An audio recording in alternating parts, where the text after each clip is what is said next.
Hey, and welcome to Midlife Magic, a unique channel for unique women. I'm so excited you decided to join me here today. So, we would like to start with getting grounded in the here and the now. I invite you to join me in imagining that your legs and your feet are like tree roots, rooting into the ground, strong and anchoring. And once you feel good and grounded, then you will feel very, very strong in your core and your legs, with the rest of your body will remain like a tree, soft and supple. The other option that you have for grounding is to use a crystal. So there's many types of crystals, and you can use whichever one you like.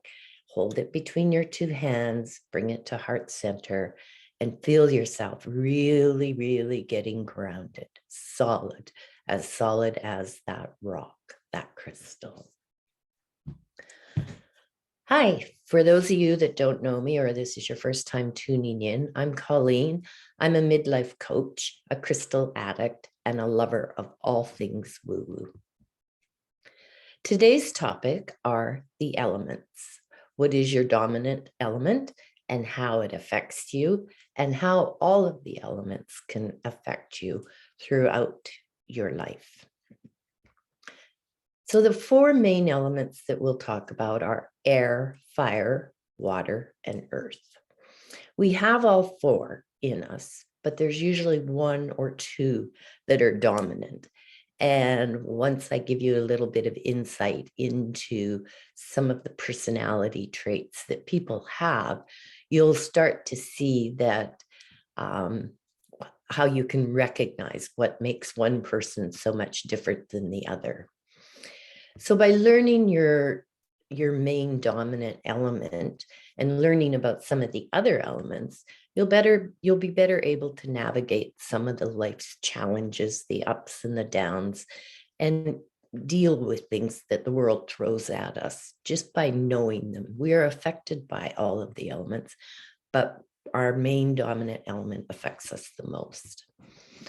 So there's a second thing that I'm going to be touching on today, and that's your element cycle. I learned that from Amber and Nat, and it really, really opened up a lot of doors for me. So throughout the month, you'll have ebbs and flows. So ups and downs, highs and lows.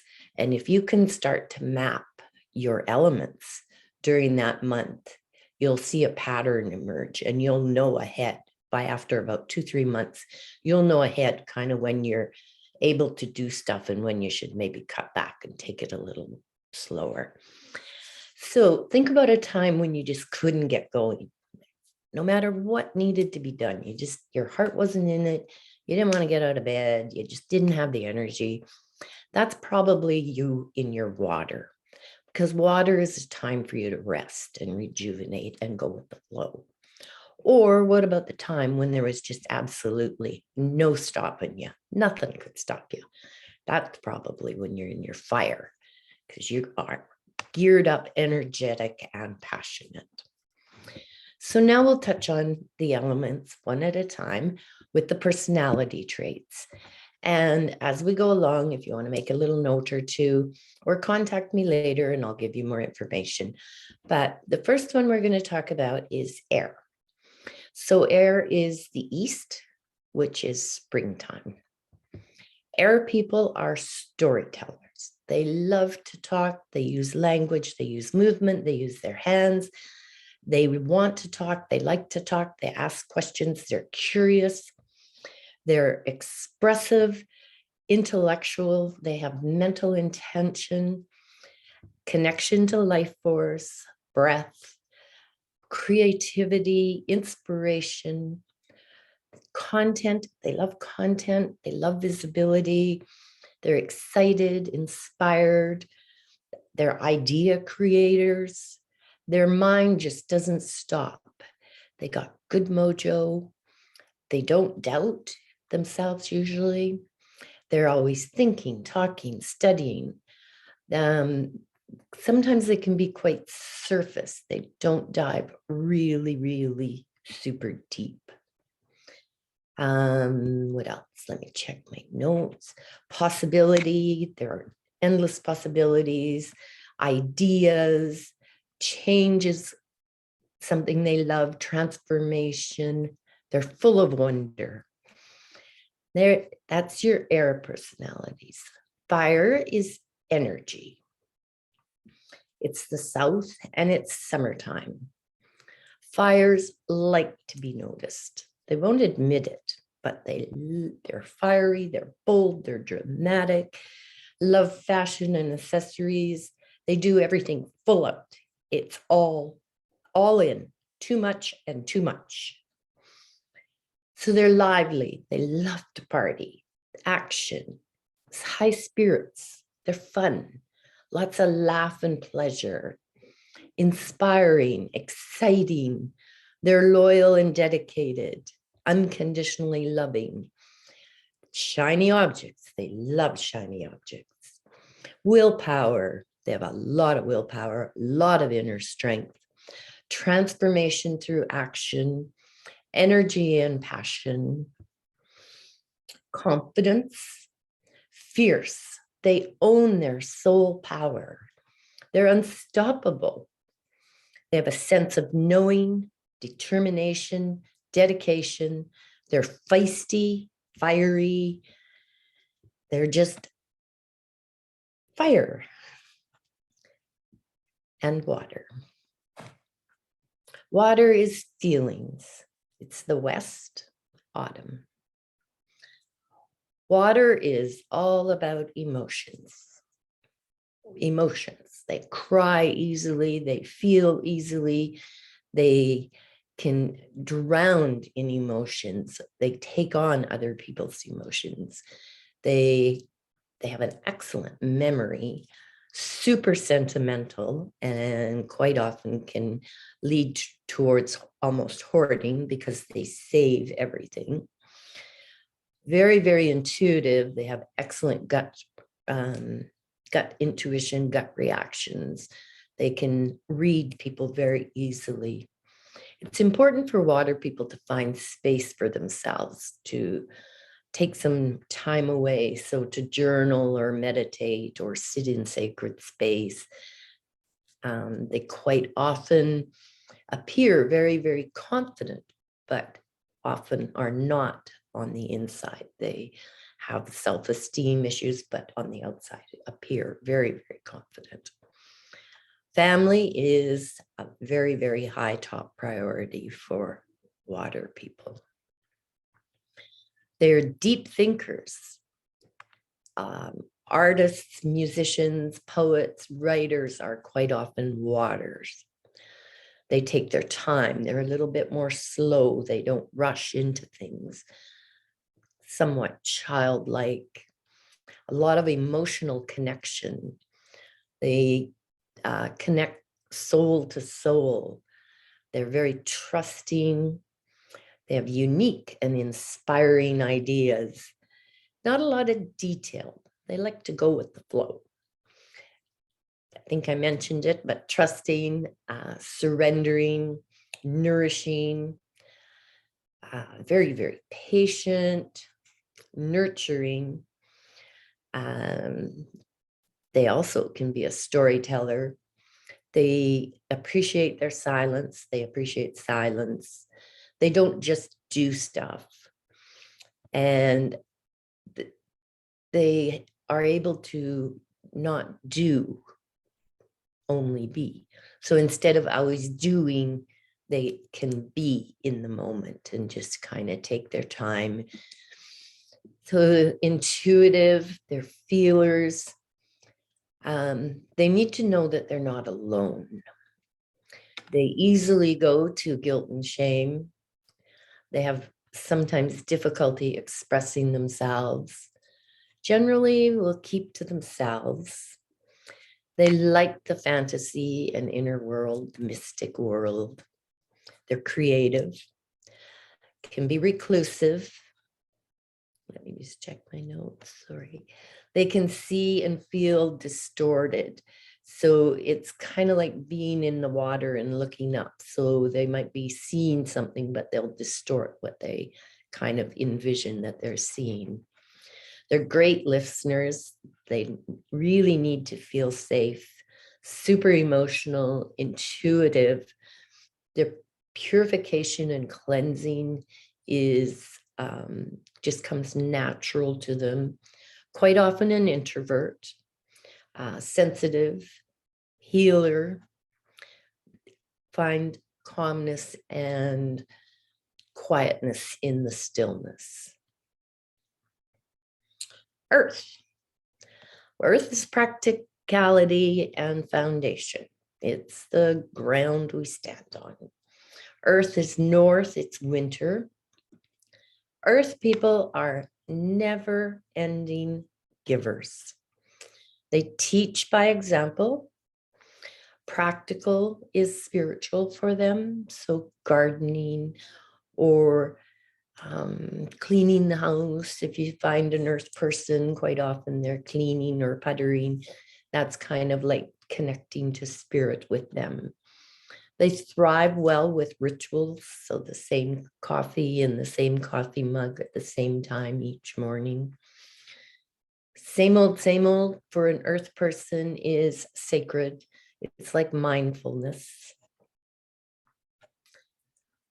A challenge for earth people is to laugh at themselves and leave a mess. They are old souls. No matter, they probably grew up early, but very, very old souls. They're the peacemaker, caring, compassionate, giving, nurturing. They love to make handmade gifts. Change is hard for earth people. They can be an enabler. They keep secrets and they're a very good listener. They are grounded generally and are able to hold their grounding. They are foundation. People go to them to get grounded. People go to them for advice. People go to them to cry on their shoulder. People go to them for help, for healing. They're reliable, organized. They are focused. They are growth oriented. They are strategic planners, love practicality. Excuse me. They're respectful and balanced, content, determined, have a good sense of direction. They're punctual, precise. They love structure. They love direction. They have high standards. Quite often are best in a leadership role. They're bossy is the best word for them. They would rather tell people what to do than to be told what to do. They are efficient, very good with systems at setting intentions and setting goals and achieving them. So just to recap very quickly before we go into the monthly cycles, we have the air, and air are the people who love to tell stories. They love language, movement, hands. They talk with their hands. They questions. They love to talk. They're super curious. And then we go to fire. Fire is passion. They are unstoppable. They love to be noticed, although they won't admit it. They love fashion and accessories and boldness and dramaticness. They do everything full out. And with water, water's feelings. So it's all the emotions, the sentimentality, saving gifts. They have huge ability to use their intuition, their gut reaction, exceptional memory. On the exterior, they appear confident. Family is a top priority. And then, of course, earth. Earth is the foundation. It's the givers, the teachers, practical processes is a spiritual connection for them. Rituals are good. They're almost always old souls and probably grew up very early in their life. So the monthly element cycle that I want to share with you is something that I learned from Amber Annette. And what she's done is she has taken the elements, and much like our menstrual cycle, is that she's broken them down. So how you would work with this is I use 4 different colored pencils. I use a yellow one for air, blue for water, green for earth, and red for fire. And each day, at the end of the day, color either a thing on your calendar or just draw a circle around the number on how your energy was that day. So air is yellow, and it's the things like what you say. So if you're feeling like, whoa, new ideas, new ideas, new ideas, look at the possibilities, look at how creative, look at what we can do. You're feeling super inspired and super, super excited. And all this stuff is coming to you, and it's just downloading, downloading, and downloading. Your mind is going 20 miles an hour, and you can't keep up. You can't download it all fast enough. You're probably in air. So anything that you want to create, whether it's in your home, your personal life, your business, this is the time to do the creating. Start your marketing plans, do your ad campaigns, start a new crocheting project, decide to do some painting, whatever it is. You want to start that when you're in your air. And as I said, I use yellow for my calendar. And you'll see that at the end of each day, when you do this, eventually this pattern will appear, and it'll be usually 3 to 5 days for one element, and then an overlap, 3 to 5 days for the next. And you'll find that over 2-3 months, you'll know when you're going to be in your air, your fire, your water, your earth. It's so awesome to be able to plan what you're going to do when. So fire, I use a red pencil, and fire is when you do things. It's when you're energized. So if you're in business, that's when you want to sell. It's determination. You're unstoppable. You own it. You're passionate. You have high energy. So once you've got all your ideas and you're at fire, that's when you implement everything. You would be able to probably go 16, 18 hours a day if you're in fire, because you just can't stop. Everything is possible, and you want to get it done. Water, I use the blue pencil, and it's go with the flow, or the emotions, or who you are. So I say water is all the REs. So you revive, you restore, you rest, you rejuvenate, reevaluate, remind with re-mind. So it's opening your mind to new possibilities, new ideas. Don't make yourself do stuff when you're in your water.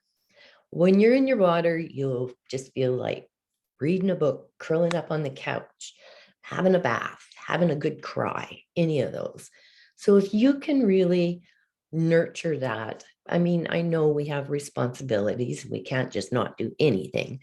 But if you can kind of cut yourself some slack, trust and surrender to your water, you'll be resting and not resisting.